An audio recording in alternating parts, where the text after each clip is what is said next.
صفا و مروہ مسجد حرام کے قریب دو پہاڑیاں ہیں جن کے درمیان دوڑنا من جملہ ان مناسک کے تھا جو اللہ تعالیٰ نے حج کے لیے حضرت ابراہیم علیہ السلام کو سکھائے تھے۔ بعد میں جب مکے اور آس پاس کے تمام علاقوں میں مشرکانہ جاہلیت پھیل گئی تو صفا پر اساف اور مروہ پر نائلہ کے استھان بنا لیے گئے اور ان کے گرد طواف ہونے لگا۔ پھر جب نبی صلی اللہ علیہ وسلم کے ذریعے سے اسلام کی روشنی اہل عرب تک پہنچی تو مسلمانوں کے دلوں میں یہ سوال کھٹکنے لگا کہ آیا صفا و مروہ کی سعی حج کے اصلی مناسک میں سے ہے یا محض زمانہ شرک کی ایجاد ہے، اور یہ کہ اس سعی سے کہیں ہم ایک مشرکانہ فعل کے مرتکب تو نہیں ہو جائیں گے۔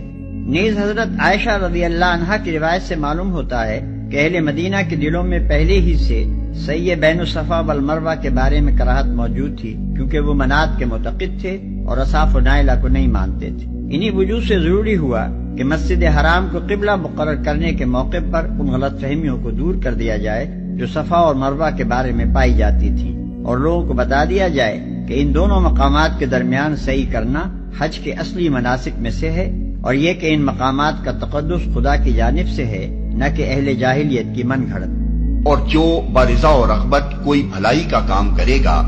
یعنی بہتر تو یہ ہے کہ یہ کام دلی رغبت کے ساتھ کرو، ورنہ حکم بجا لانے کے لیے تو کرنا ہی ہوگا۔